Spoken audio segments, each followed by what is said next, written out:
नमस्कार दोस्तों, आपका स्वागत है हमारे चैनल पर और मैं हूं आपका दोस्त सुभाष मौर्य। तो अभी हम लोग फाइलिंग स्टेटस का पार्ट पढ़ रहे थे। पार्ट 1 हमने पढ़ा है। मैं इस सीरीज़ को मैंने बताया था कि हाँ, हम पार्ट वाइज लेकर चलेंगे। एक ही चैप्टर में पढ़ाने का डिसएडवांटेज ये है कि अगर मुझे सेपरेटली पढ़ना है तो अलग अलग कॉन्सेप्ट क्लियर नहीं होते, फिर उसमें कंटेंट भी मैं कम डाल पाता हूँ, वो क्वालिटी नहीं आ पाती। इसलिए मैं एक एक फाइलिंग स्टेटस को अलग अलग पार्ट में पढ़ा रहा हूँ कि कुछ भी कॉन्सेप्ट मिस ना हो। अगर आपको सिंगल मतलब एक सेपरेटली कॉन्सेप्ट रीड करना है, उसका रिवीजन करना है, तो आप अलग अलग वीडियो में देख सकें, एक ही वीडियो में आपको ढूंढना ना पड़े। तो चलिए शुरू करते हैं। और हाँ, अगर आप एनरोल्ड एजेंट पार्ट 1 की प्रिपरेशन कर रहे हैं तो आप हमारे चैनल से जुड़े रहिए। आपको ऐसे ही बेहतरीन कॉन्सेप्ट वाले वीडियो आपको डेली एकदम सिंपल लैंग्वेज में आपको देखने को मिलेंगे।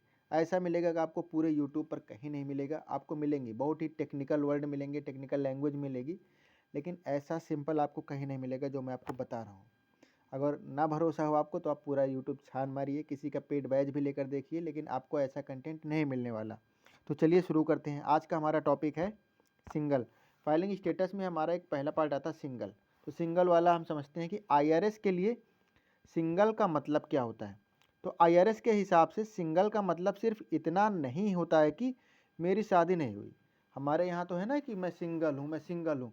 तो मैं सिंगल हूँ कौन बोलता है यार, तुम सिंगल हो क्या? मतलब ये तो हो गया ना कि आपकी शादी नहीं हुई। और कभी कभी बोलते हैं गर्लफ्रेंड के केस में कि आपकी गर्लफ्रेंड नहीं तो आप सिंगल हो। मतलब जिनकी शादी नहीं है उन लड़कों के बीच में एक ये है कि आप सिंगल हो, मतलब आपके पास गर्लफ्रेंड या फिर बॉयफ्रेंड है तो आप सिंगल हो। लेकिन IRS का यानी कोई भी गवर्नमेंट हो तो उनके हिसाब से मतलब क्या होता है सिंगल का। तो सिंगल का मतलब सिर्फ इतना नहीं कि मेरी शादी नहीं। तो IRS की डिफिनेशन क्या है, सिंपल लैंग्वेज में समझो। A taxpayer is a single if on December 31। फिर ये December 31 को मत भूलना, ये आएगा, बार बार आएगा।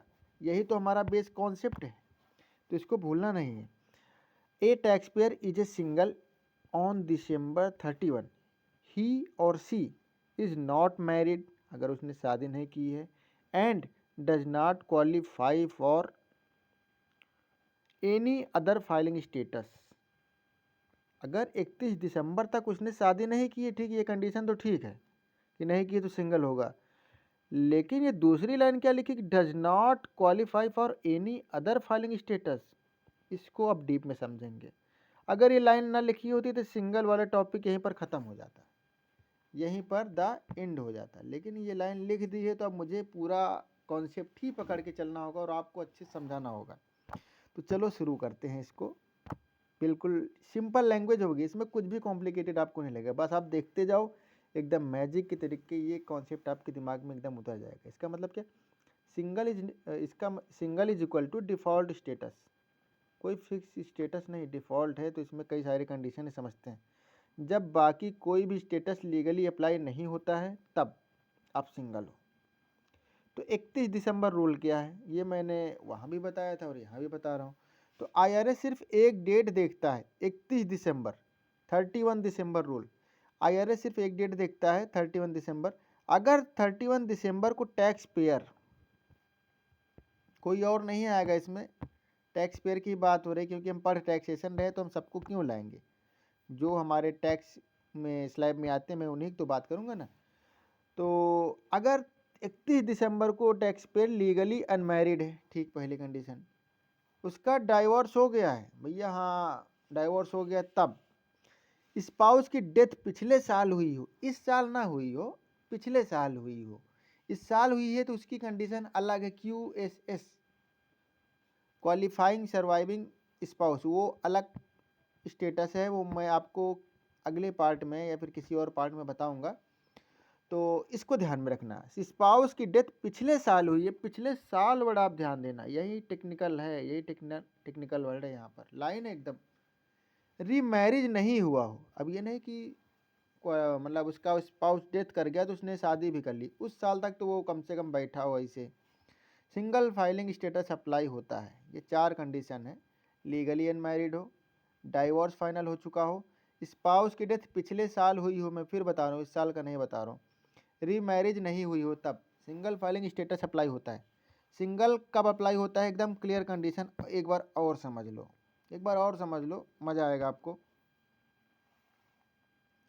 टैक्स पेयर सिंगल माना जाता है अगर नेवर मैरिड, ठीक, उसने कभी शादी नहीं की हो, ये नहीं कि एक बार की है फिर छोड़ दिया, उसने कभी शादी नहीं की हो। लीगली डाइवोर्स हो गया, फाइनल डिक्री, एकदम डिसीजन आ गया 31 दिसंबर तक, मतलब उसके पहले भी आ जाएगा माना जाएगा, लेकिन उसके बाद वाला नहीं।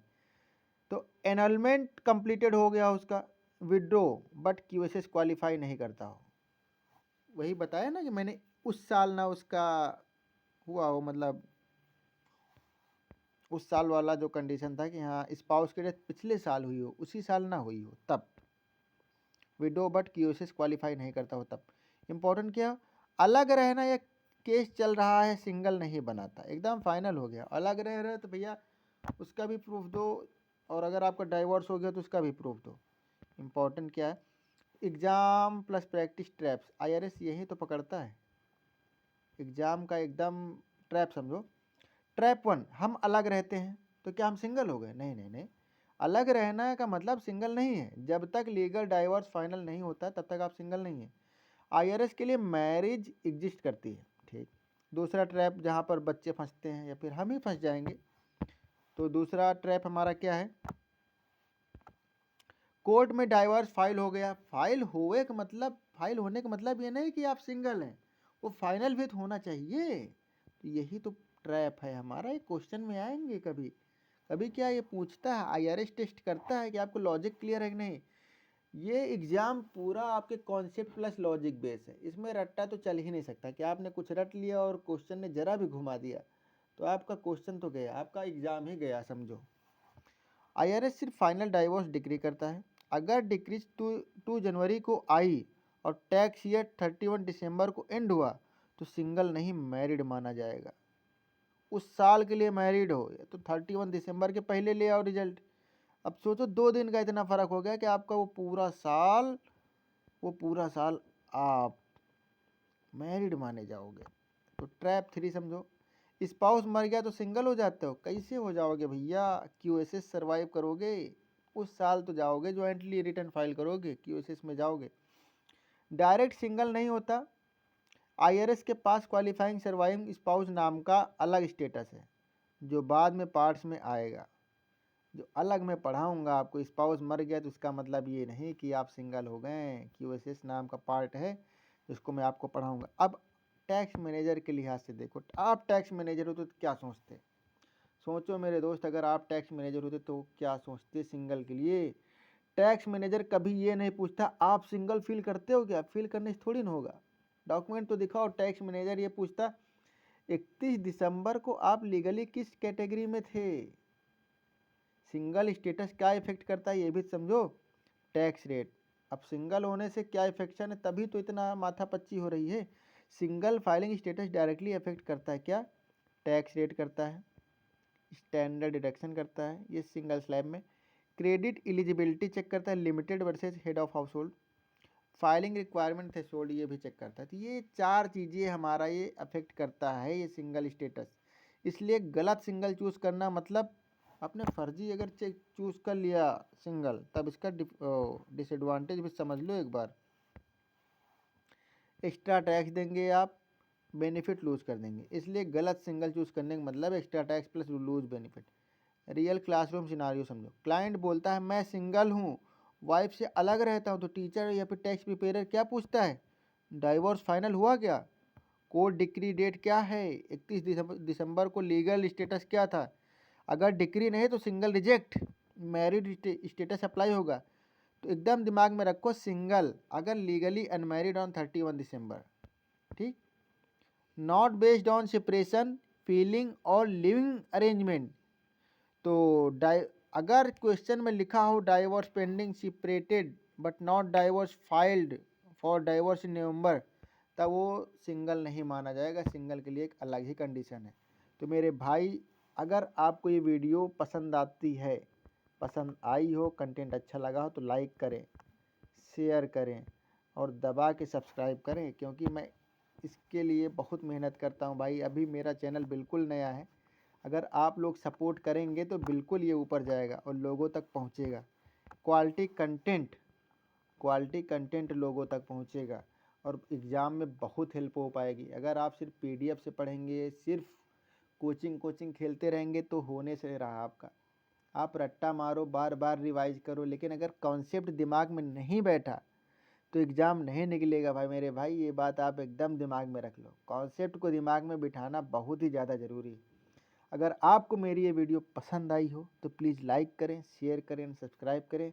और आपने वीडियो हमारा यहाँ तक देखा, इसके लिए आपका बहुत बहुत धन्यवाद।